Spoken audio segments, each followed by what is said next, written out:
gumawa ng mabuti para umani ng mabuti. Isang mabiyaya at masaganang araw po sa ating lahat. Welcome back po dito sa ating YouTube channel at Facebook page. Ako po ang inyong lingkod, Tagapanood TV, na nagpapasalamat po sa inyong walang sawang suporta at pagtangkilik po dito sa ating channel. At kung kayo bago lang po na napadaan dito sa ating channel, huwag niyo po sanang kalimutan na mag-subscribe. Hit nyo na rin po notification bell para lagi po kayong updated sa mga bago pang video na ating ilalabas.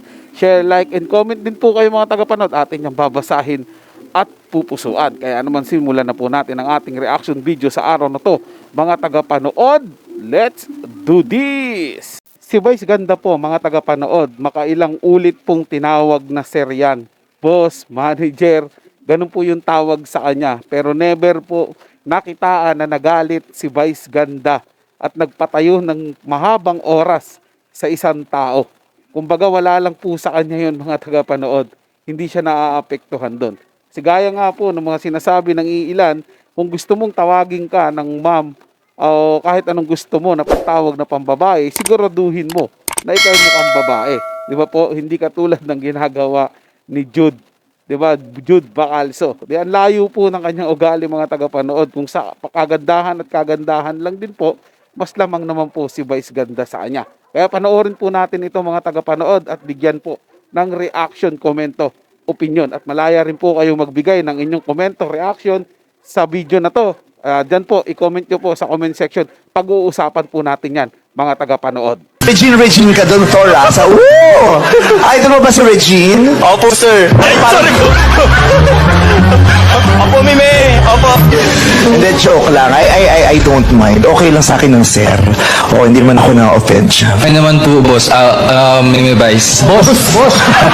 Doon ka pala nagtatrabaho eh! Tinigado mo pala ito eh! Sa restaurant na! Okay ba sa'yo yun na siya ang nagmamaneho? Nagmamotor ka din ba, Ron? Hindi po sir. Ay, hindi po ma'am. Nag-ano ka ba? Freestyle? Yes, sir. Yes. Yes, sir. Di ba dati, mas masarap na meron tayong kapayapaan? Yes, sir. Yes, ma'am.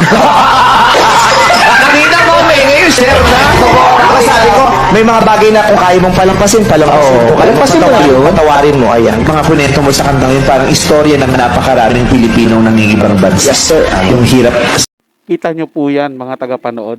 Ang layo-layo po ng ginawa ni Jude Bacalso sa ginagawa po ni Vice Ganda. Di ba po? Sa kasikatan, sa kabaitan, sa kagandahan ng itsura, pati mga tagapanood, ang layo po kay Jude Bacalso talaga. So, si Meme Vice pa nga, pag nagdamit ng pambabae ito, talagang mapagkakamalang mo babae, ganun siya aganda mga tagapanood. Dahil nakita ko na po to sa personal. Ewan ko lang to si Jude Bacalso. Nakikita ko lang sa picture eh. Kahit sa picture mga tagapanood, pag pinagtabi mo sila ni Vice Ganda, ang layo po talaga ng itsura. Pero never nag-demand si Vice Ganda na tawagin siyang ma'am. 'Di ba? Miss, ganun. Talagang kung ano po yung tinatawag sa kanya, game lang po siya. Wala po sa kanya yun mga tagapanood. At never po siyang pinatayo niya yung isang waiter dahil lang po tinawag siyang sir, 'di ba? Nainis po siya. Wala po sa kanya yun mga tagapanood. Dahil naiintindihan niya po yun. Naiintindihan niya po na lahat ng tao hindi po kayang i-please. Na lahat po ng tao ay iba-iba po. Minsan tatawagin kang ma'am dyan, tatawagin kang sir dyan. Wala pong permanente, wala pong specific na pwedeng itawag sa iyo mga tagapanood. Kasi kahit yung sino, kahit ako mga tagapanood, kung makakakita ako ng isang tao, ay maano din ako, makakurious ako. Ano bang kasarian ng nito? Paano ko ba siya i-address, di ba? Kaya normal lang po. Pero yung pagtawag po na sir, kung sa dictionary pa yan, napaka-polite po yan na word.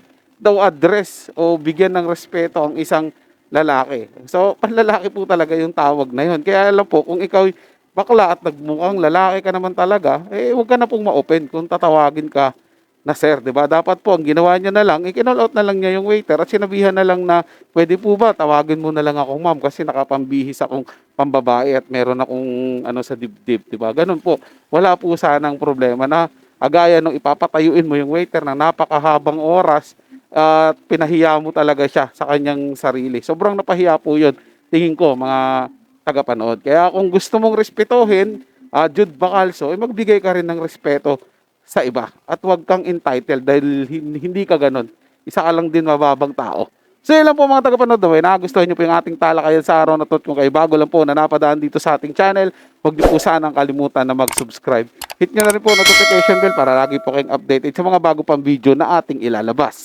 Share, like, and comment din po kayo mga tagapanood, ating yung babasahin at pupusuan. So hanggang sa muli po, ito yung Tagapanood TV. Komento at opinion lamang, wala pong personalan. Paalam po at mabuhay po kayong lahat.